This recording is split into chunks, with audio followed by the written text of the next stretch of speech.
From the virtual newsroom of Impact Alpha, this is your Impact Briefing for Friday, July 31st. I'm Brian Walsh. Today, Impact Alpha's Dennis Price joins me to discuss the theme of the week, Purpose Built. Hi, Dennis. Hey, Brian. I'm actually joining you on the East Coast this week from sweltering New Jersey. Well, from sweltering New York, I welcome you with open and sweaty arms. In a moment, we'll share highlights from yesterday's Agents of Impact call about the November election. But first, here's what you need to know from this week in impact investing. And the winner in ESG funds is passive management. Active managers, who command higher fees, are losing out to index and other passive funds when it comes to winning environmental, social, and governance mandates. Morningstar said inflows to passive ESG funds hit $12.7 billion last year, topping actively managed funds by $4 billion. What's more, passive funds have been outperforming active ones over the last year or so. CARE, the big international humanitarian agency, committed $10 million to gender justice, the next stage in gender lens investing. The fund will tie the fund manager's share of the profits to gender impact goals. BNP Paribas is going long on green energy leaders and shorting the laggards. The French bank's new long-short fund will bet against companies failing the transition to a low-carbon economy. And Community Investment Management raised $10 million to use new fintech lending techniques to get COVID recovery funding to underserved businesses in Colorado. Impact Alpha subscribers got these stories and much more each morning in The Brief.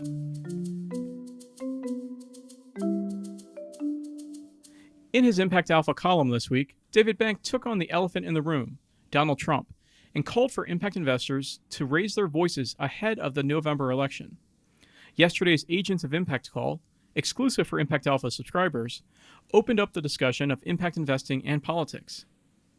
Here's Beck Center's Sonal Shah on effective government. Government as an investor. The largest investor in big change has been government. We wouldn't have the internet if it wasn't for the government. We wouldn't have investments in solar and wind if it wasn't for the government. We wouldn't have investments in GPS if it wasn't for the government, in medical technologies, in many of the things that we think about. The government is the largest investor. Frankly, it's the riskiest of investors. They're willing to do things before the market even gets there. Blue Haven Initiative's Liesl Pritzker-Simmons owns up to the role of high net worth families. We want a tax system that works better for everyone. And that's part of the reason we've gotten really, really vocal around supporting a wealth tax, because that is one area where I actually do have lived experience of paying way less than I think I should relative to everyone else. So, I'm not the best person to be, yelling about childcare or affordable housing, because that is not my lived experience. But I can yell and pipe up about a wealth tax on people like me, who I think should be paying a whole lot more. IX Investments' Trevor Nielsen issued a call to action. This is the fight of our lives. And I think that I would just ask everybody to step back and say, have I done what I can, to move this election in the right direction? I'm sure a lot of you have, but if there's more you can do, I would just urge you to do it, because I think in 96 days or in 100 days, we could be wishing that we had done more. The full recap and audio of this Agents of Impact call will be available the week of August 10th, after Impact Alpha's upcoming summer break. I'm joined now by Dennis Price. Dennis, the theme of Impact Alpha's roundup this week is Purpose Built. Purpose built for what? So purpose built's the theme of the week, Brian, because what we're seeing is the world is really coming around to understanding and recognizing and respecting issues around inequality and climate change. As they do that, they are coming around and working with solutions that impact and community investors have been incubating for decades now. So because impact investors have been thinking about these issues, the solutions have been purpose built. So what you're saying is that for a long time, community impact investors have been focused on problems of racial inequality, problems of climate injustice, and they've developed solutions that can address those. And now the broader world and the broader investment community is waking up to those problems, and they're now more aware of those problems. So they recognize that there are ready-made solutions. Right. So if you take community development finance, for example, as an industry has been being built for decades as a primary lender in low-income communities where banks weren't going. And as the government has turned to the financial system to distribute COVID relief, it has relied heavily on community development finance institutions as essential infrastructure.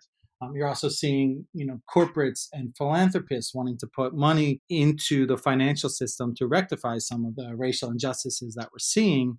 And a lot of that money is, again, landing at community development finance. Another area we're seeing that is climate finance. The disruption caused by COVID has been a preview of the coming disruption from climate. And so you're, in real time, this trend has been happening, but it feels a bit hastened now. Capital and consumers flowing towards, sustainable alternatives in industries, carbon intensive industries like food and transportation and energy, as investors dig in for the long haul and try to figure out what's next, post COVID and, with climate change, coming. And there's also like super practical things that have been in development for some time now that are gaining more traction among mainstream actors, right? Right. So flexible deal terms that, work for businesses that aren't big tech, high growth unicorn 10x businesses that a lot more people in the economy are building. Are finding tools like revenue-based finance, for example, that takes royalties based on your revenues rather than an ownership stake in your company, which really aligns the interests of investors and entrepreneurs. And so, long proven tool in other industries like Hollywood, it's a way to finance movies, are now really being put to close capital gaps where they continue to exist with women entrepreneurs and business owners of color who are trying to build business and create really needed jobs at the moment. And so does that mean that the work of impact investors is done because some of these ideas have been adopted by more mainstream investors? No, not by a long shot. In fact, there's a sort of growing feeling that a lot of the solutions, some that we've talked about here, but others that impacting community investors have teed up, aren't actually getting the job done, or not in all cases. Anthony Bug-Levine of the Nonprofit Finance Fund made the point on yesterday's Agents of Impact call that the industry itself has sort of been optimized against making the case that you can make money and create social good at the same time, where there's this growing critique that more of sort of a left-leaning critique that it's actually not delivering the goods. So, I think that's completely fair. And for the next stage of impact investing, so as the world sort of comes around to these ideas, sort of the next level impact investors will grow and go deeper. Purpose-built going forward is going to mean thinking broader, taking more risk, giving up power, giving up privilege. And that's going to be interesting to watch. All right. Thanks so much for joining us, Dennis, and walking us through Purpose Built, the theme of the week. That's going to do it for your Impact Briefing this week. We're off next week for summer break, but we'll be back August 14th. You can read more about all these stories and binge on the archives at impactalpha.com. Subscribers receive the brief and full access to Impact Alpha content, including subscriber-only Agent of Impact calls. Go to impactalpha.com/subscribe and use code BRIEFING100 for $100 off. Thank you for listening, and thanks to Dennis Price and our producer Isaac Silk. I'm Brian Walsh, head of impact for the fintech company Liquidnet. This podcast is taking a summer break next week, so make sure you check back in 2 weeks for the latest impact investing news.